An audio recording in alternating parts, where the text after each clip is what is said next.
Chapter 17. Elizabeth related to Jane the next day what had passed between Mr. Wickham and herself. Jane listened with astonishment and concern. She knew not how to believe that Mr. Darcy could be so unworthy of Mr. Bingley's regard, and yet it was not in her nature to question the veracity of a young man of such amiable appearance as Wickham.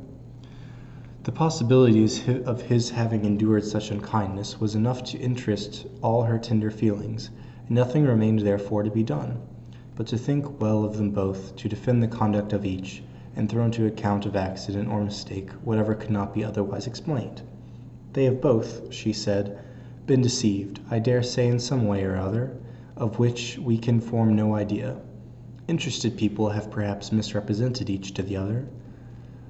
It is, in short, impossible for us to conjecture the causes or circumstances which may have alienated them, without actual blame on either side. Very true indeed. And now, my dear Jane, what have you got to say on behalf of the interested people who have probably been concerned in the business? Do you clear them too, or we shall be obliged to think ill of somebody? Laugh as much as you choose, but you will not laugh me out of my opinion. My dearest Lizzie, do but consider in what a disgraceful light it places Mr. Darcy, to be treating his father's favourite in such a manner, one whom his father had promised to provide for. It is impossible. No man of common humanity, no man who had any value for his character, could be capable of it. Can his most intimate friends be so excessively deceived in him? Oh no! I can much more easily believe Mr. Bingley's being imposed on, than that Mr. Wickham should invent such a history of himself as he gave me last night. Names, facts, everything mentioned without ceremony. If it be not so, let Mr. Darcy contradict it. Besides, there was truth in his looks. It is difficult indeed, it is distressing. One does not know what to think. I beg your pardon, one knows exactly what to think. But Jane could not think with certainty on only one point, that Mr. Bingley, if he had been imposed on, would have much to suffer when the affair became public. The two young ladies were summoned from the shrubbery where this conversation passed, by the arrival of the very persons of whom they had been speaking. Mr. Bingley and his sisters came to their personal invitation for the long-expected ball at Netherfield, which was fixed for the following Tuesday. The two ladies were delighted to see their dear friend again, called it an age since they had met, and repeatedly asked what she had been doing with herself since their separation. To the rest of the family they paid little attention, avoiding Mrs. Bennet as much as possible, saying not much to Elizabeth, and nothing at all to the others. They were soon gone again, rising from their seats with an activity which took their brother by surprise, and hurrying off as if eager to escape from Mrs. Bennet's civilities. The prospect of the Netherfield ball was extremely agreeable to every female of the family. Mrs. Bennet chose to consider it as given in compliment to her eldest daughter, and was particularly flattered by receiving the invitation from Mr. Bingley himself, instead of a ceremonious card. Jane pictured to herself a happy evening in the society of her two friends, and the attentions of her brother. And Elizabeth thought with pleasure of dancing a great deal with Mr. Wickham, and of seeing a confirmation of everything in Mr. Darcy's look and behaviour. The happiness anticipated by Catherine and Lydia depended less on any single event or any particular person, for though they each, like Elizabeth, meant to dance half the evening with Mr. Wickham, he was by no means the only partner who could satisfy them, and a ball was, at any rate, a ball, and even Mary could assure her family that she had no disinclination for it.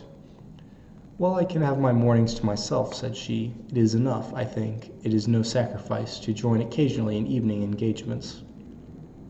Society has claims on us all, and I profess myself one of those who consider intervals of recreation and amusement as desirable for everybody.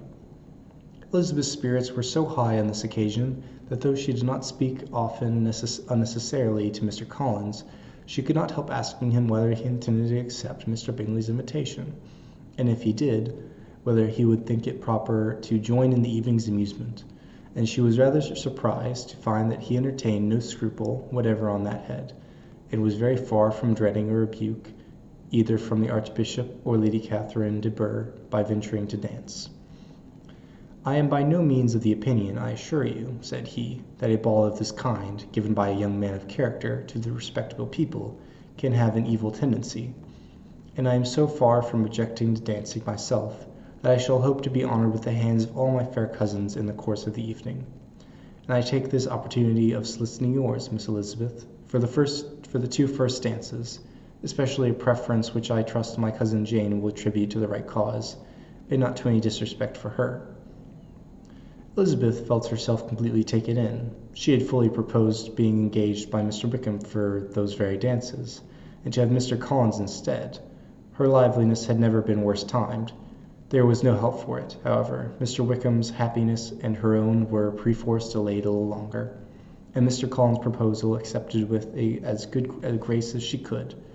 She was not the better pleased with his gallantry from the idea it suggested of something more.